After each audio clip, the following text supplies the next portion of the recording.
ஒருவேளை நீங்கள் ஒரு ஈகிளாக இருந்து நீங்கள் தெரியாமல் சிக்கன் கூப்பில் வளர்ந்தா எப்படி இருக்குங்கிறது தான் இந்த கதை. ஒரு ஈகிளோட முட்டை தெரியாமல் தவறி சிக்கன் கூப்பில் விழுந்துருது. அங்கவே அது தன்னுடைய முட்டையை ஹேட்ச் பண்ணி அந்த குஞ்சு வெளியில் அது வளர ஆரம்பிக்குது. அப்போது அங்கே தன்னை அறியாமலே அது சிக்கனாகவே தன்னை பாவிச்சுக்கிட்டு அவங்க என்ன பண்ணுறாங்களோ அதே மாதிரியே இதுவும் செயல்பட்டு கம்ப்ளீட்டாக ஒரு சிக்கனாகவே அது மாறிடுது.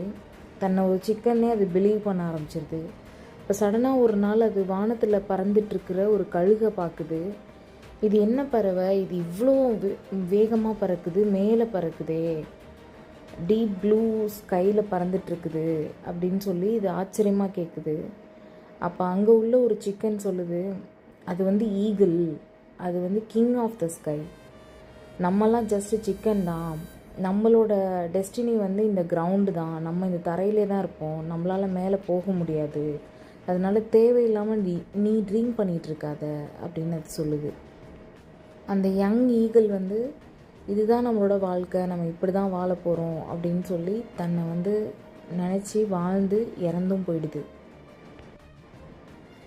இதுலேருந்து நம்ம தெரிஞ்சுக்கிற லெசன் என்ன அப்படின்னா, நம்மளை சுற்றி இருக்கிற நெகட்டிவான பீப்புள்னால, லேசி பீப்புள்னால நம்ம கீழே இறங்கி போய் அவங்களோட இடத்துலையே நம்ம இருந்து நம்மளை பாவிச்சுக்கிறோம்.